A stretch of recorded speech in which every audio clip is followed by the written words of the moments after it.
claw their way back.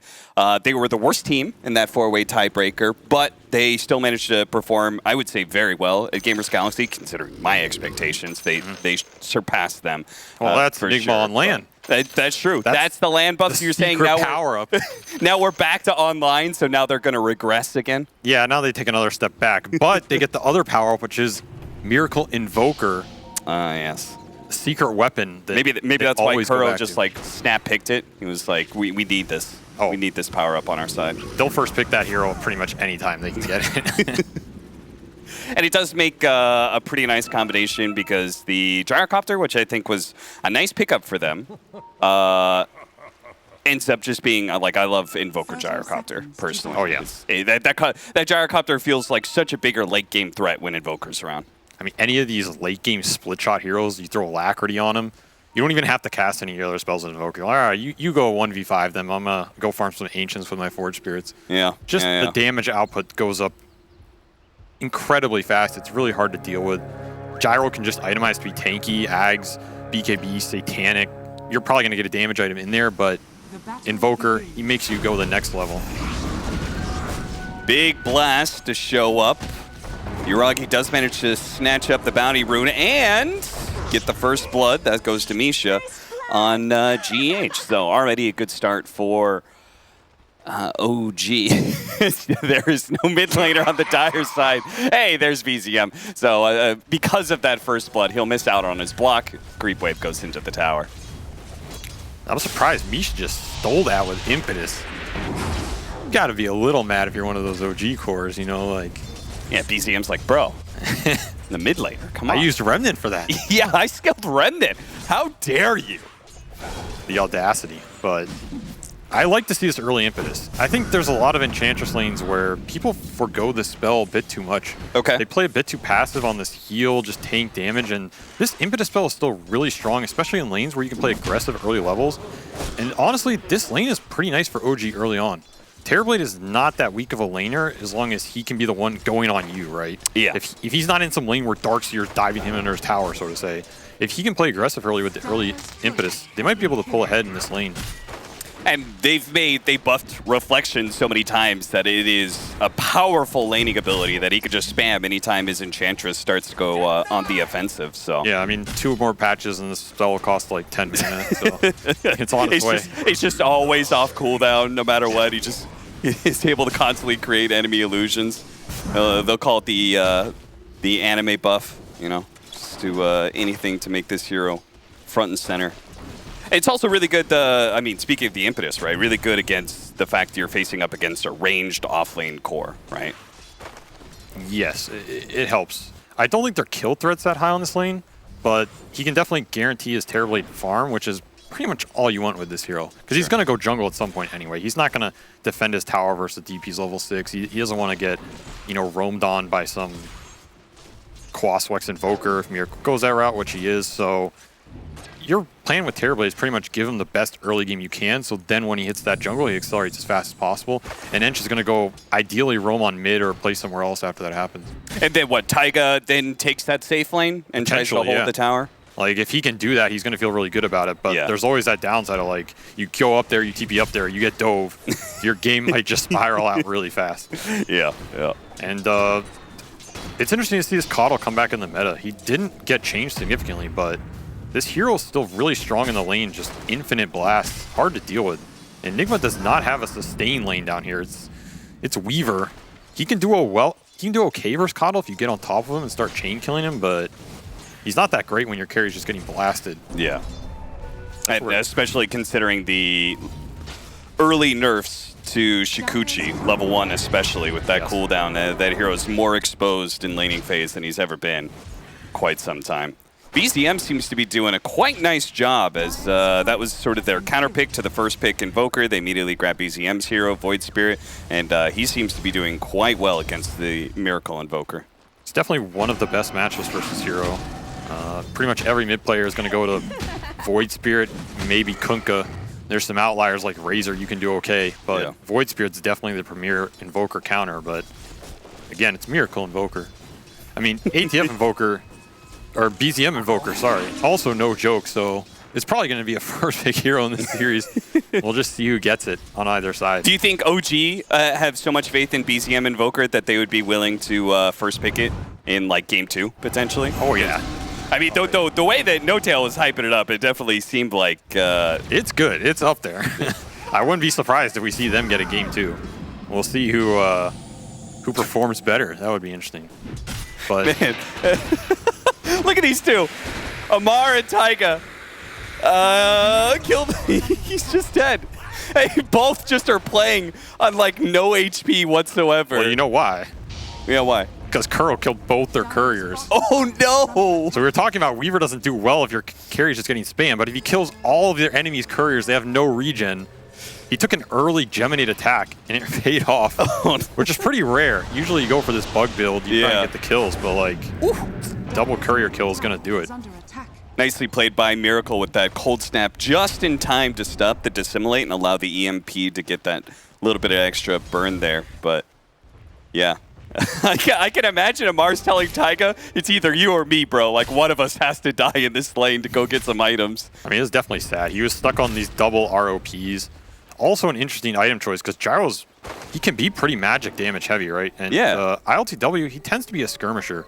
He will go these early barrage points, he'll go the early missile. He doesn't have infinite mana on this lane, so it's not that the ROPs are bad, but they kind of became bad when his courier dies, and then he's stuck trying to get the ring, and they kind of got in this position where too little, too late, they end up giving first blood, and it catapults Gyro pretty far ahead on net worth.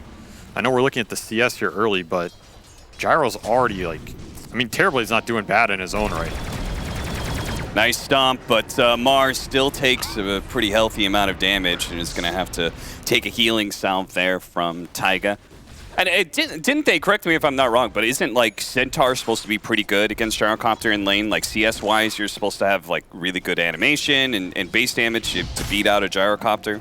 Yeah, I think you can do pretty well. I think, again, the double courier snipe and the early lane bullying just by Weaver with the missile ended up putting them in an awkward position. I still think this is a fine lane for them. Like, oh, Kuro, is he going to go for it? He will. Taiga gets the kill first, but still, they trade out supports and still manage to get back in time to deal with some of this hard camp pull. I also think Nigma's pretty happy with these types of trades, though, because anytime you can accelerate Gyrocopter like this... Oh, yeah, look at him, and he's immediately going for the punish onto Amar. Amar was looking forward to this giant creep wave that was coming in. He had double range creeps, Avery. You know you hate to see it. Oh, you know he hates to see it. Look at him buy back immediately. He's like, nope, I'm not missing out on these goddamn range creeps. I will have them. ILTW tips him for the pleasure. We always hear No-Tail talk about psychological damage, but... How much of that buyback is doing it to your own team? Like, you're in that other lane, you hear this buyback sound at 6 minutes in the game. It can't be a good sign, right? One of his teammates is like, wait, is this a pup right now? Is it Amar time already? BZM, big nuke to be able to take him down, but BZM is still going to be potentially caught here. Maybe they get 2 kills for 1, though, and that's not too bad. Granted, it's 2 supports for a core, but considering that heavy rotation. Misha TP'd in. Yeah, Mishi TP'd in, and he's maybe going to go back home in a body bag. Yeah. Cold snap, but it is not quite enough. The heal's going to be able to keep him alive. It's not the type of Ench or Coddle rotation to mid you really want to have to be making, though. They're kind of getting dragged into this, and it's 3 heroes battling Miracle in mid, and he's kind of winning the 1v3. I mean, Weaver died for the exchange, but it is nice for Taiga. He gets a lot of soul XP off that kill, so he catapults up to 5, and it remedies a little of how this bottom lane was going. But this is the part of the game where Ench has to make her impact felt in terms of this hero. She has very narrow windows in terms of how her spells interact with the game. She can't get stuff done early with the creep power spikes. It's a question of, is this hero just going to be 0-10 by the end of the game, chain feeding? Yeah, I remember the last time Enchantress was really big in the patches. We're going to see Misha actually sneak up on Miracle and potentially blow him up. They need some detection. Oh, he kicks away. Nice play by GH. Misha gets a little bit low, but it looks like the heal should be able to sustain him through the harassment. Maybe the gyro nuke. Okay, only hits the Coddle there. BZM able to dodge the rest, almost catching the Weaver mid-Shikuchi, and they're going to go for the kill. Tries to pounce onto Kuro, interrupted by the Tornado, nailed by the Boulder. GH looking to be able to finish on BZM, but because that extra little bit he had, BZM was able to get away. once again, the acorn just keeps on bouncing around from that big, bad pine cone. That thing is a tanky beast. The Warpine Raider. Yes. Doing work in that fight.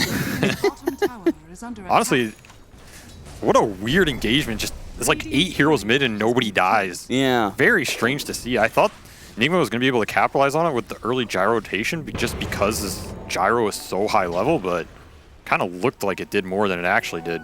And honestly, BZM's okay with that trait because he had a regen rune the entire time. Yeah. So he's like, all right, I'm down to waste resources. And we see like that miracle kill would have been huge if they got it. Because right before this, we were talking about this Eng getting value out of her rotations. That's the exact type of kill you want to have happen. Accelerate your mid, gain your levels back. But now there is a big timing coming up for the Enchantress. I know, like last Enchantress patch, it was very much like, okay, rotate on the first catapult. Like, take that mid tower if you can with the first catapult. Yep. Second catapult wave is coming up, so that's got to be a potential timing for Misha to show his worth, right? Yeah, but where do you go with it? Yeah, that's true. It's really hard to just push mid into Quas Wex. It's hard to go into this gyros lane. ILTW stayed down here, and they're even going to try and capitalize on it. 4 heroes. They're going to punish Amar. His Stampede still on cooldown. I'm not sure how GH missed that roll. That looked like he hit him, but either way, it's a very dead horse. Yeah, Miracle, you know, dodging some of his own teammate spells there, but no problem. But yeah, it's hard to invade these areas for the Hench just because of so much early magic damage. They really need Void Spirit to do it, and BZM's making some action happen. This Coddle Void Spirit can accelerate super fast in terms of the early power spike damage. This is a combo we've seen before. It can be quite nasty, so something to look for as the game progresses. And to some degree, we haven't talked about it, but Yuragi's quietly been farming to the top of the net worth. Mind Control took this top tower. He's in a decent position with the DP, but Terribly's having a decent game as well. BZM shows up. Misha there to ensure Mind Control is not really going to go anywhere. Between the slow and the blast back there from Taiga, they really heavily committed to be able to kill Mind Control. And eventually they do get him, but it comes at a pretty hefty price. Amar trying to defend this off-lane tower, but the Siege Wagon might just be able to finish it up. Yeah, we'll see. Very smart. Drags the creep wave outside of the tower range, so the Siege Wagon dies that much sooner, but it is left on very little HP. Oh, GH spies a stack and is actually going to pop his ultimate to try and clear through it. Kuro's going to play a little bit of interference there, gives up his life perhaps a little bit faster than he intended, but they are taking that stack. Who's taking it? Oh, never mind. All right, Taiga, he got wind of it still. GH, I feel like, got a hefty number of those. Nice kick back there on the Centaur with the Tornado as well on top. A pretty clean extraction there as the Gyrocopter coming in from the other side. ILTW, the skirmisher you called him, and he shows up at a perfect time to be able to ensure 1, maybe 2 kills. Taiga, GH wants it. He gets the kick. He's got the sounds pull back, and surely Miracle will be enough to finish him. He is indeed. And mid-tower goes down off the back of that deep heal. Where did Mind Control even come from in that fight? He came from the top river. Just made a long journey. Yeah, really strange engagements, to be honest. A lot of these like river fights you don't see too often. This game has insane tempo in terms of the skirmishes. BCM has an invis, so no detection. Oh! Went into the sentry. Yeah, and with the bug on him, he can't jump away. The Tornado into the roll, and we were talking about what were the potential heroes to pick up. And we talked about a number of different forward positions, but the Earth Spirit Invoker combination, Nigma has obviously pushed this one to the limit for many years now. Yeah, it's definitely pretty strong if you get into that mid game. And they got out of the lanes okay-ish with it, so not a lot of downside for them as this game progresses. And honestly, Nigma's, they're progressing their game plan decently in terms of getting this Gyro super farmed and having him get buffed up later. It's, again, comes down to how much can this Void Spirit get done, and they're smoking him again to try and get more action on the map. And they're kind of baiting Amar, I think, as the smoke's going to break. Breaks on an invisible Invoker. BCM well aware of it now, but not much he could do about it. He just dissimulates backwards. Gyro's backing him up. Oh, the roll in, but he managed to astral step away just in time. GH does roll into a little bit of danger here. The Stampede's going to go down. Another beautiful tornado interception. It's not enough to be able to save GH, but maybe Miracle can keep his own skin intact as he's able to back himself away. Misha is there, but only as a little piggy. So 13 minutes in, and OG kind of pushing back on all this aggression that we were seeing from Nigma. I mean, these were definitely two of the more aggressive teams when it came to the Gamers Galaxy tournament. Yeah, it's showing here. I love this kind of Dota, to be honest. Like when carries are basically in every type of engagement. We saw Yuragi show up here finally. Yeah. He has this nice Dragonlance Yasha timing. He gets a tower off the back of it. He's pulling super far ahead. Honestly, just really cool fights to see. I'm not sure who it's entirely favoring. It feels very odd in a way. It's there's a lot of random deaths, a lot of random tower deaths, but the game still feels very even. I have to say it slightly might favor Nigma just because it feels like this Centaur's impact is going to be somewhat muted. This hero is a very timing sensitive hero in terms of you get this blink and then what do you do with it? It's hard for me to see him go in here. Like Nigma is here just piling Oh, nice thunder at the last second. They still have plenty of damage to be able to bring down Yuragi if they can keep him in place, but they can't. GH was unable to get another round of disables in, and GH is actually going to be pulled back into a stomp there from Amar. They get that fast kill. Kuro in the back lines actually gets a little bit low as well. So OG with a very successful defense and perhaps a little bit more. They're going to be able to bring mind control a little bit low, but BZM's got to be careful. Nice stomp in. What is he going to do with that blink dagger? And he shows up big time in the first one. BZM barely able to slide away from Kuro just in time. Miracle throws out a desperate tornado. It's not going to catch BZM, and it may not save Miracle's life either, as he's going to be slowed down by that solar bind. OG playing that very defensive fight to a picture-perfect result. Nobody dying, and they managed to pick up the kill on both Mind Control as well as Miracle. That's about as fast of a high impact you can get out of a Blink Dagger as I think I've ever seen. Just That's true. Mid-delivery of that fight, instant blinks, 2 core hero stun.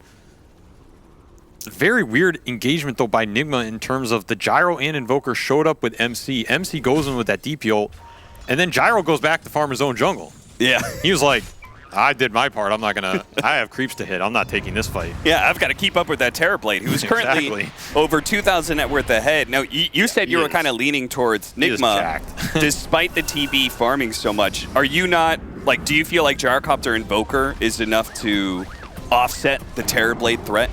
It's strong, but honestly, this Terrorblade is... He is a force to be reckoned with, and it's not that easy for Nigma to all in him, right? If he can just sit here in front line like this, because he's so strong so early, how do they just go on him and all in him? It's off this GH silence or DP silence, but that's where things like the Blinding Light, some End Shield, the Stampede, a rare spell that you don't interact with a lot, they kind of have 2 soft saves in terms of that. And this Tumbler's toy, Amar is making it look really good here, and ILTW is going to fall as a result of that one. Nicely played, and look at that. Amar, he's got a long memory, and he does not forget those tips. He ensures that he will always pay them back like a Lannister. He pays back those debts. You can make me buy back, but I'll make you buy back later. 8-13 OG with a pretty healthy net worth lead of 5,000 right now. Yeah, OG is pulling ahead in this game. They just made some really nice moves. They made this Centaur timings pay off. He had a rough early game, but the payback was real. BZM held down the fort, so to say. Yeah. And now he's going to start to scale like a beast because, again, this Coddle Void Spirit, this is no joke in the late game, especially when he has things like Arcane Rune and an early gem pickup. Really? This is a very rare timing to see a gem at 17 minutes, but definitely helps them deal with this Ghost Walk and the Weaver, which have been super annoying in the fights. Very daring Roche attempt here, though. I've been seeing earlier gems, but I attribute it more to like Templar Assassin and clearing out traps. Really interesting that it's still thinking. Well, he just got pounded with it. They managed to find it. The gem. Ew! No, it's immediately going to be dropped onto the ground. Is anybody going to be able to pick it up? OG, they're on full retreat here, so it looks like Nigma should be able to pick it up after they're done feasting on Amar. Their eyes, as well as ours, were all towards that Harpy, checking out the pit, and they said, wait a minute, nobody's in the pit. Where's Nigma? And then next thing you know, they're 5-man smoked right on top of BZM, and they get that fast kill, and maybe Nigma, that ambitious Roshan, can still pay out some dividends, as unfortunately they're going to lose Kuro, so maybe not. Yeah, I don't know why Kuro was there, but we were talking about this gem dealing with Miracle. Well, that's also about one of the fastest gem swaps I think I've ever seen. Oh, no. Super high net worth swing, to be honest. I mean, it's 18 minutes. It's like 2K gold, but he got 0 spells off, just perma silence off the chain silence. And Omar blinks in, but yeah, there's this tornado, it disrupts him, and then there's no one to stun. That's kind of the downside of Centaurs. If you get disrupted in that initial go, you're kind of just sitting massive Centaur, whatever he's made out of. He's just a hunk of meat. I guess so, yeah. He's like one of those hanging slabs of meat that that Rocky beats up on, you know? He's a training mechanism. Yeah. I feel like that's the Centaur, the Axe syndrome. You know, you get your Blink Dagger, you blink in, you cast one spell, and then maybe you start a good fight, but you're also probably just dead. Something else to note is Taiga went for Dagon this game. This is a Chad build right here. Like, I'll say something about this OG squad. These guys are some Chad players. Like, 17-minute gem, Dagon coddle, just go in, make the right play. I will say, if they can get the right fights with it off the Solar Bind Amp, this build's still viable. It deals a huge amount of damage. It also helps Centaur in making sure that his stuns count for a lot. Being able to burst the hero you go on, right? It kind of can make sense to me. It's really annoying for Weaver, for example, if you can kill him in the first jump and he can't get the time-lapse off.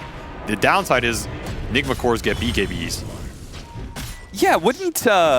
I mean, okay, BKB would still be a problem there, but I feel like any sort of, like Agatums, for example, or any support item that helps the TB, wouldn't that just be better than that's trying to focus? Job. Come on, man. That's the 5 positions job. The 4 position is trying to transition into a core right now. I mean, that's every coddle player. Like, they're going to play to carry the game. That's what this hero does. He's a 2 masquerading as a 6er. Oh, whatever. Big Stampede Blink. They're going to be able to find Miracle here. Big kill for OG. And they also pop meta for that, so Roshan for them? Definitely on the menu. And this was terribly Scotty timing, so that's the best target you can find and the best objective you can get off of it. We were talking about him pulling ahead. It's like 4K up now. Yeah, seriously. This boy's a beast. And maybe you shouldn't make Amar buyback, because he seems kind of mad, and he's taking out his vengeance here. He's like the Hulk. You don't want to make him angry, Kuro. Testing. They're going to throw it in. GH, he tries to roll in, but unfortunately he's just a second too late, and immediately he's decimated, as is Mind Control, perhaps. He's having some big issues, but maybe not. The meta's Metamorphosis actually runs out at the perfect timing. ILTW, though, slowed down by the Scotty. He tried to man up, but the Terrorblade was a little bit too much for him. Still, though, the rest of Nigma are alive. They're trying to keep their distance away from this TB. He's got the Aegis after all. There's no point to commit here. Kuro, once again, this Tumbler's toy.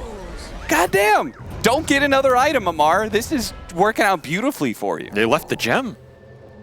Oh, Kuro had it at the end there. He died up on this, near this cliff. Oh, the courier's coming. Oh, no, the courier. Nigma, they're not going to be there in time. Oh, wait, maybe Misha knows. Misha. You got to hurry, bro. He'll get it. He'll drop a fluffy hat or something. You know. He doesn't want to drop his fluffy hat. Oh, he was trying to bait the courier. That's greedy, but could have paid off. I mean, that was a GH buyback. I'm surprised Nigma tried to take that. It's kind of Nigma's style. They really hate giving up Roshans. They almost always try and contest, but Miracle's dead for 10. He can't even get to this fight. GH just gets obliterated by the Dagon. And it looked like MC was just going to get shredded here, but he got bailed out by that meta timing. Super fortunate. Now, this is something that I noticed a lot at Gamers Galaxy, and as you say, this is a trend continually with Nigma. Like, don't you feel like they commit too much? I feel like they're always losing Roshan fights. I don't know what it is, but every single time they get close to the Roshan pit, it's just not good news for Nigma. As they're going to lose Miracle and Kuro as OG Hunting Squad continues to run around the map, and apparently the Dagon's paying off already. I think Nigma's a team where it might feel like that because it's like I said, they hate giving it up. So they contest it a lot of times in situations where it's honestly really difficult to contest it. Okay. Like that fight is just an almost impossible fight. There were some small things that went like down for them in terms of the gyro BKB versus Thunder and some of these small timings in the fight, but when your arguably strongest hero Miracle isn't there on this Invoker, and he can't even get there, it's just a difficult fight. Maybe if GH snatches an Aegis or something, but Yeah. those types of engagements are just difficult, So in other words, they have the most bad Roshan fights because they just have the most Roshan fights, period. Well, I wasn't trying to blame him, but you just went in there. I mean, I'm like, listen, I saw it at Gamers Galaxy. Like, I swear to God, they lost like every Roshan fight they tried to take. Honestly, I will say, I feel like some of these more aggressive fight contests or Roshan things tend to work better on land than online. Just to fit the narrative even more there, you know, confirmation bias, but on land, people tend to play a bit more scared or grouped. Yeah. So if you're the more aggressive team, you can sometimes take advantage of that. Whereas online, like we're seeing here, OG, there's no bars held in this game. They're just running at Nigma constantly, using their advantage to good avail here. I mean, you said they were the most Chad team. They're looking like it. Tumbler toy into Stampede. I'm not even sure they saw anything there, just fishing. Oh, smoke's gonna break. Dives behind the tier 2, barely misses out on spotting ILTW, and is now maybe gonna get caught though. Nigma, they're gonna get sandwiched at the same time. There's a gigantic Terrorblade coming in from the other side. Amar's gonna go for a TP out, a desperate one at that. It doesn't actually make it through. Uragi's being slowed down by the supports. They do manage to kill Kuro, snatching him up by BZM, and TB delivers the damage. Nigma Galaxy, though, trying to play cat and mice here into the tree. Man. Really nice deafening blast there into the meteor. They have to pop their BKB, and this Terrorblade, he's gonna get caught in the second life. He's not gonna have that metamorphosis. This could be a disaster for OG as Misha's gonna get run down. Can the TB get out of here? GH is able to roll into him. Immediately the damage comes in though. Taiga blows up 2. BCM trying to help out the Uragi, pull him back in, keep the Terrorblade on top of these range heroes with the Scotty, and he delivers the damage to be able to get these kills. It seems like a melee TB is just as good of a threat as a ranged one. Well, when you're standing on top of them. Yeah, that's probably they went fisticuffs there, but honestly, a decent fight from Nigma in terms of splitting it up. This TB didn't get to do almost anything with that first meta, but yeah. 2 lives is just way too much HP to get through, and it's so much time for BZM to just clean people up on the back end of these fights. He basically soul killed Invoker in that fight, and then he gets refreshed by some chakrams, or you know, his Witchblade comes up again, and he's got his gem back. Yeah, I mean, he's having a fantastic game. You said this combination of Coddle, Void Spirit is like a monstrous late game, and they showed it in that last team fight. I mean, it's just so much damage. Once your BKB's out, and ILTW might have to pop it again. He can't get it off. He's just blown up too quickly. He might have even just taken too much damage from that initiation from BZM. Weaver's going to be able to pop the time lapse in Shikuchi way, but actually the supports might catch him still. But they have no stuns. Who needs stuns if you have damage? That's what Taiga's motto is. Yeah. He hasn't upgraded the Dagon, though. Kind of disappointed. Or did he have it on his courier, maybe? Got sniped again? Yeah, surely you would have he's had that Dagon 1 for a while. Surely you would have 2 or 3 by now. Time for high ground. 25 seconds for the gyrocopter. Full Ags and level 20 on this Void Spirit. He is just untouchable, it feels like. Nice tornado timing. GH is going to be able to nail him with the roll-in. He's silenced as well. Self-tornado, but a roll on top of that one. Oh, he was so close to hitting him, but he slid right past the Void Spirit as he came down from the Yule's Scepter. He tried to do the kind of delayed stone drop because GH realized his timing was going to be a little bit off there, but even that little tricky play was not good enough.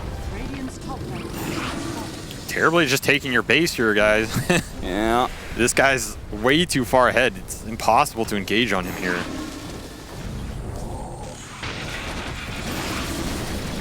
It seems like perhaps OG is going to give up before they can finish up the melee barracks. They're not going to push their luck. They're pretty happy, and they've got a potential Roshan spawn time in a little over a minute, so better to... Yeah, there's no reason to ever really take a fight at this point without meta, because your whole net worth's on this Terrorblade.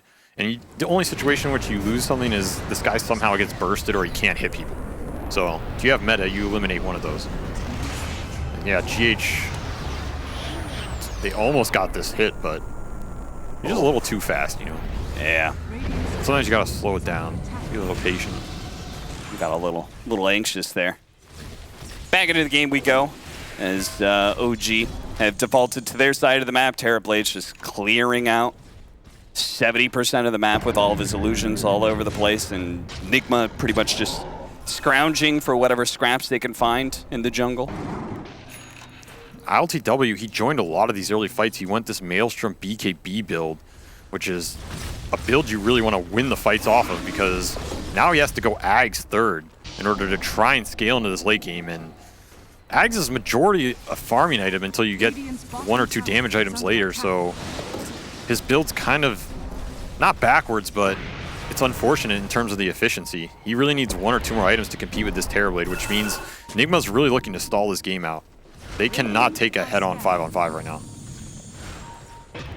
Mind control. Maybe gonna be spotted here. BCM just kind of fishing into the triangle. Didn't know exactly where anybody was. Almost found GH and mind control, but ends up getting neither. Or maybe he's gonna be able to get both.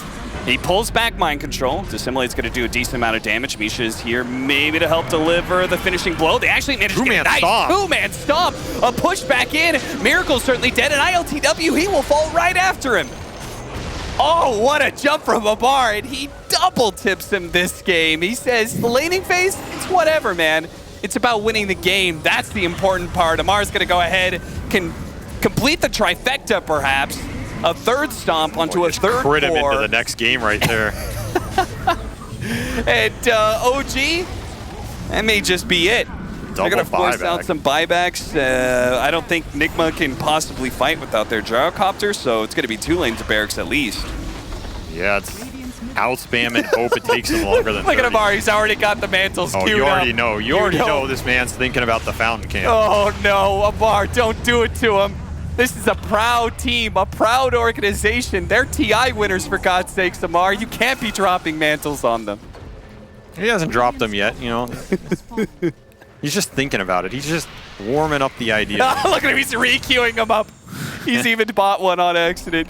Oh man, he is too excited. It doesn't look like it, but on the inside, he is absolutely giddy to be able to beat ILTW here.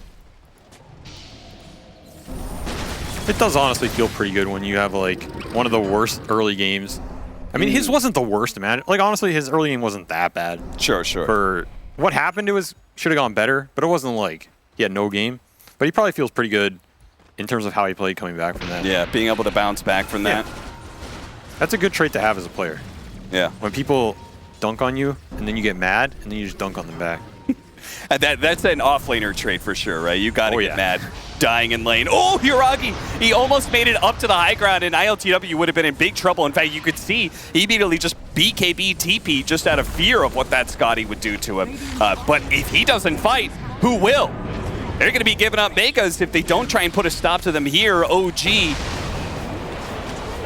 marching forward. Gyro ult to try and kill this harpy creep. This thing's still flying around, giving insane vision. Oh, Amar goes for the initiation Stampede. They're going to be able to find GH, just a simple pullback, and now he gets the stomp in. That's going to be on Mind Control. Mind Control cannot stand up to the physical damage of the Terrorblade, who gets force staffed in, finds ILTW, can't even crawl back to the fountain. Amar begins the drop. That's right. Offer your hand. He was trying to high-five him too, but yeah, nobody wanted him to